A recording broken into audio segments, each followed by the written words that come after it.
This is Daily Homeless News, where tell the stories no one else will. And under the hot sun of Arizona, where cacti dot the desert and mountains frame the skyline, lies a sobering paradox. Tucson, a city known for its charm, resilience, and commitment to sustainability, has become the backdrop of one of the most troubling humanitarian stories in the Southwest. Rows of tents line sidewalks. The smell of sun-scorched tarps mixes with the hum of traffic, and families huddle together under overpasses. This isn't a temporary setback. It's a systemic failure. The crisis of homelessness in Tucson is no longer an issue confined to alleyways and shelter beds. It's spreading across neighborhoods, parks, and the public conscience.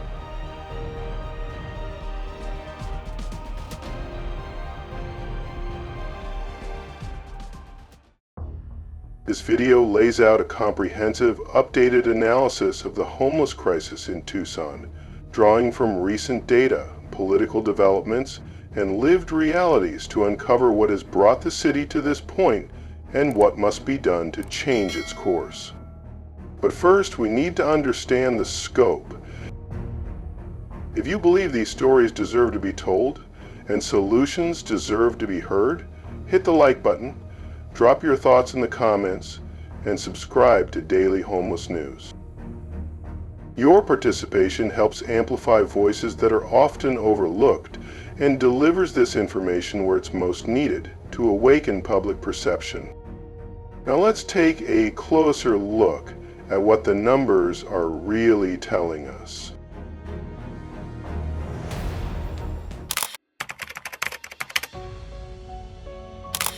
As of January 2024, the annual point-in-time count conducted by the Tucson Pima Collaboration to End Homelessness revealed a disturbing new benchmark.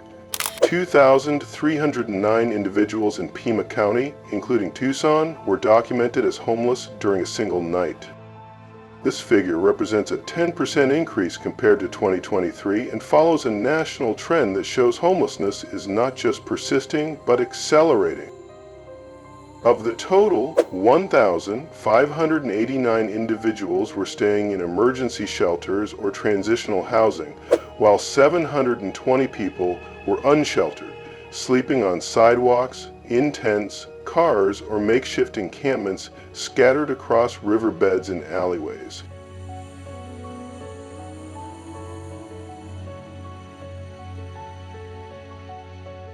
This unsheltered population, roughly 31% of the total, underscores a harrowing reality. For many, there simply isn't room at the shelter. Emergency housing in Tucson is consistently over capacity, with waiting lists growing longer each month.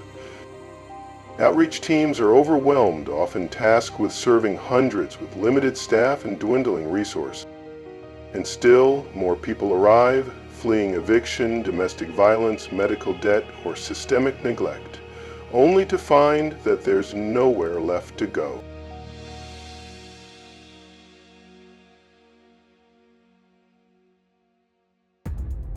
But as sobering as these numbers are, they may actually underrepresent the crisis. For every individual counted during the PIT survey, there are likely dozens more who remain invisible in the system. They're couch surfing, living temporarily in garages, abandoned homes, or cycling through short-term motels before ending up back on the streets. This hidden homelessness remains one of the most elusive and under-addressed aspects of the crisis.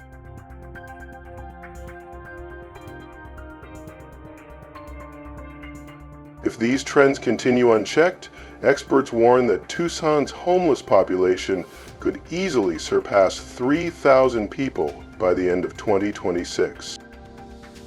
The city's infrastructure is not equipped to handle that trajectory, not medically, economically, or morally. Already, emergency rooms report increasing admissions from unhoused individuals suffering from untreated illnesses, chronic dehydration, and mental health crises.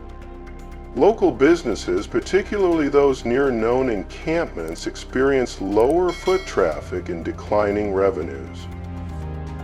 Public spaces, parks, libraries, bus stops are becoming battlegrounds between residents, authorities, and people just trying to survive another day.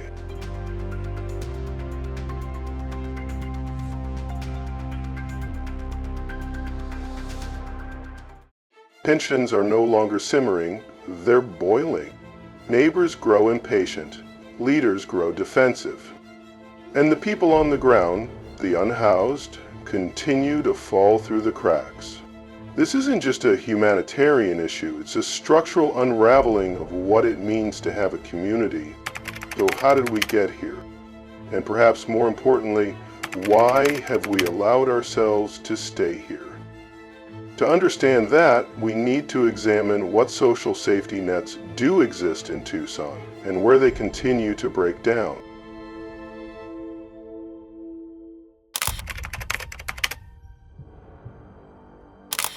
Tucson's policies toward homelessness are a mixture of sincere effort, bureaucratic gridlock, and at times, controversial legislative responses.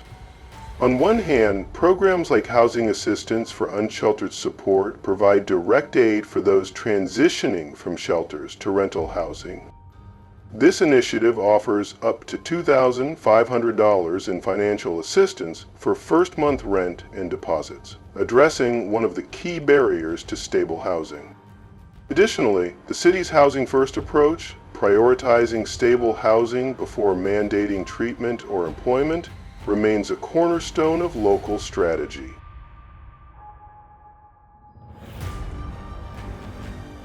Yet for every progressive step, a regressive measure seems to follow. In March 2025, the Tucson City Council passed a law banning individuals from standing on medians of roads with speed limits over 30 mph, a policy viewed by many as a targeted attempt to criminalize visible homelessness. Even more divisive was Proposition 3012, allowing property owners to request tax refunds if the city fails to remove homeless encampments from their vicinity. This not only puts pressure on local budgets, but also incentivizes displacement over support.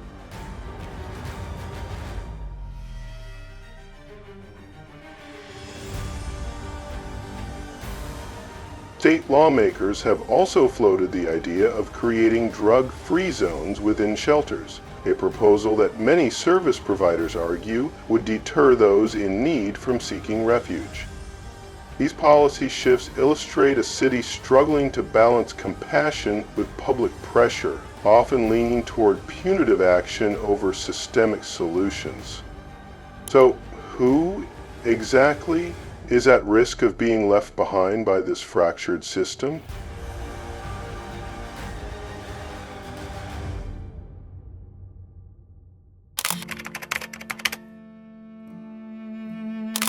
Homelessness in Tucson is not limited to one demographic or lifestyle. It is a multifaceted crisis impacting a wide range of people, many of whom never imagined they'd end up without a home. Among the most at risk are minimum wage workers, especially those in service jobs with no benefits and unstable hours. These individuals often live one paycheck away from eviction. Elderly residents on fixed incomes are increasingly priced out of housing, with rental hikes far outpacing the rate of inflation or cost of living adjustments. Single mothers and domestic violence survivors face high vulnerability, often forced to choose between unsafe living conditions or the streets.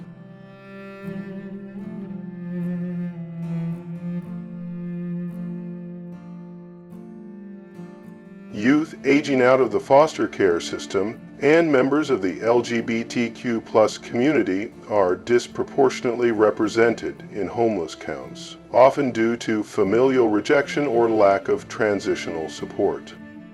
Additionally, those suffering from untreated mental health conditions or addiction find few accessible resources, leading to cycles of instability. Each of these groups is a thread in a larger tapestry unraveling before our eyes. But what's pulling these threads loose in the first place? Root causes and political triggers, the hidden mechanics of Tucson's homeless crisis.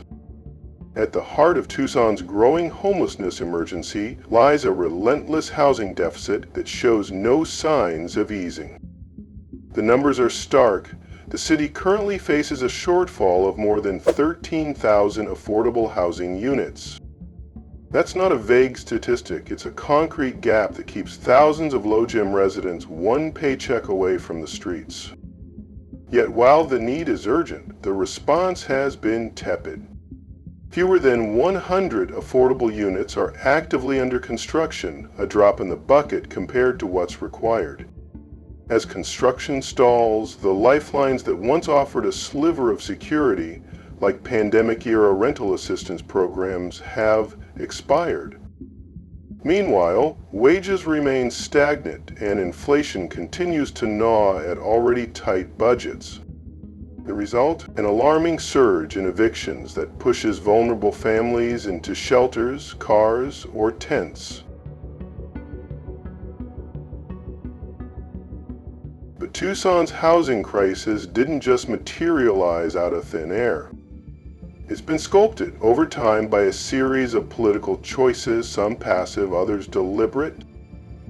Decisions at the local and state levels have steadily chipped away at what little safety net existed. Federal housing vouchers have been slashed or allowed to expire. Shelter expansions, when proposed, are often shot down by vocal opposition from residents clinging to not in my backyard ideologies. And restrictive zoning laws remain in place, stalling any real progress toward building inclusive, mixed-income neighborhoods.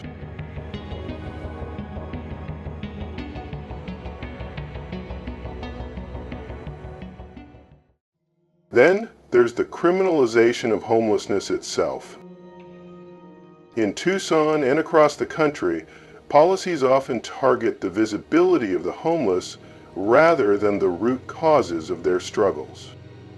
Being homeless in America increasingly means being ticketed, arrested, or displaced for simply existing in public spaces. Instead of receiving support, people without shelter are pushed further into the margins by laws that treat poverty as a nuisance rather than a crisis. These legal barriers don't just dehumanize, they trap individuals in a cycle that's nearly impossible to break.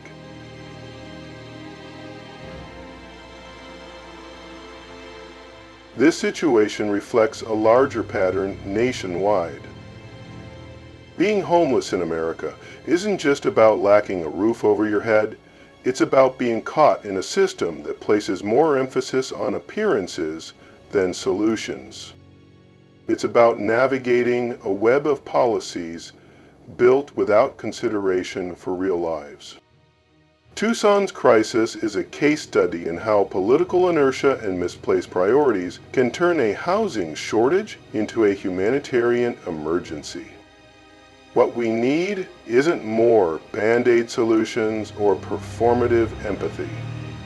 We need bold, sustained investment in affordable housing, practical zoning reform, and leadership that values people over optics.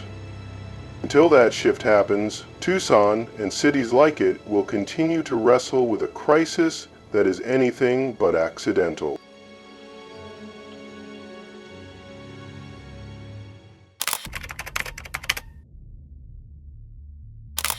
There's no denying that Tucson's local government has taken steps in the right direction. Initiatives like Housing First are more than talk. They're backed by real dollars, local nonprofits, and dedicated community groups. Events like Hope in the Park offer something many cities fail to deliver: direct access to services like ID recovery, basic health care, and employment pathways. Public interest is growing, more people are talking, volunteering, donating. And partnerships between the city and nonprofits have expanded in recent years.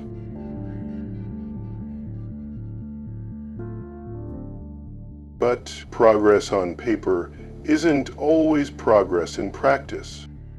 Despite these well-meaning efforts, the system continues to leave far too many behind. In 2024, more than 72% of those who asked for help from homeless services in Tucson reported getting none.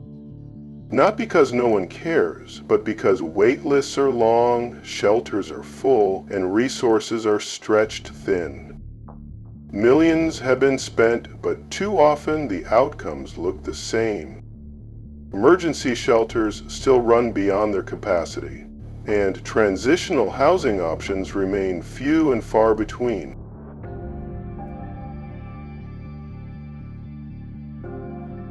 At the state level, the gaps are even wider. Arizona's legislature has shown little urgency in prioritizing homelessness funding. Their focus? More security, stricter enforcement, harsher penalties, while comprehensive social services remain underfunded or overlooked entirely. This piecemeal approach leaves cities like Tucson scrambling to hold things together without a real safety net. The truth is, the crisis of homeless in America doesn't come from apathy or fate. It stems from the consistent failure of public policy to meet human need. If we want change that sticks, we need more than good intentions. We need a complete shift in how we think about housing, dignity, and the role of government. The question isn't whether we've tried, it's whether we're willing to try differently and do better.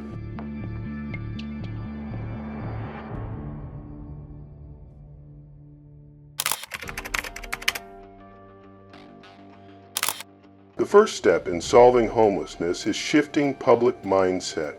We must stop seeing it as a personal failure and start addressing it as a systemic one. Housing must be treated as a human right, not a privilege of income. Concrete solutions include scaling up the construction of mixed condom housing, reforming zoning laws to encourage density, and increasing rent control protections. Legal support should be offered to tenants facing eviction, and wraparound services such as counseling, job training, and substance treatment should be integrated into housing programs.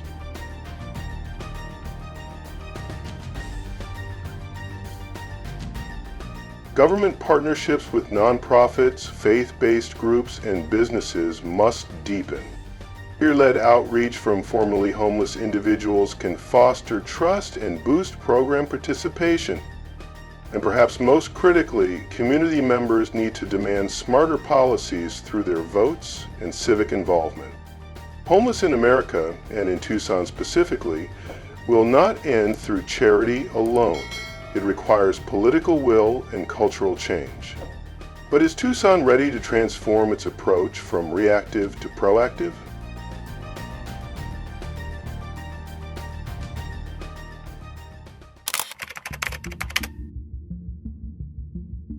Tucson stands at a critical crossroads. The choices made in the coming years will shape not just its skyline, but the lives of thousands. This city isn't lacking in vision, talent, or heart. It's rich with all three. But having the right tools means nothing without the will to use them. If the current trajectory continues, if housing remains out of reach, if people are punished for being poor, if shelters overflow while zoning laws block affordable solutions, then Tucson may find itself overwhelmed by a crisis that doubles in scale. That's not a warning, it's a consequence already brewing. Still, there's another path, one where Tucson becomes a leader, not a cautionary tale. A city that chooses to invest in real solutions, permanent housing, smarter zoning, better mental health care, where leaders step up, not just to manage the problem, but to end it.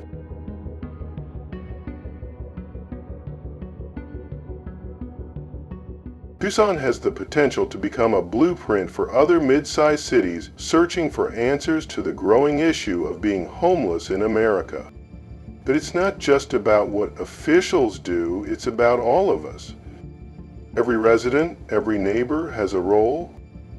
Whether you're writing to your city council, volunteering with outreach teams, voting for candidates who prioritize people over profit, or even just taking the time to truly see someone living on the streets, these acts matter. The future of Tucson and the fate of so many homeless in America hinges on one thing: our collective willingness to care, to act, to stop looking the other way. We can't fix everything overnight.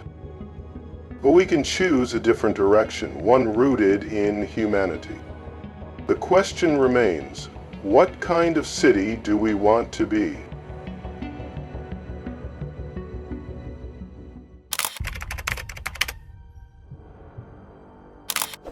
Homelessness in Tucson is not just a humanitarian crisis, it is a societal mirror reflecting our values, our politics, and our willingness to care for one another. Behind every statistic is a human being, a neighbor, a veteran, a mother, a child. The time for cosmetic solutions has passed. We must address root causes, dismantle harmful laws, and rebuild a system that puts people before property values. Speak up at council meetings. Vote for housing-forward candidates. Support local organizations doing the real work. And above all, demand better. Because no one in America, the wealthiest nation in the world, should be without a place to call home. Tucson's path forward depends on all of us.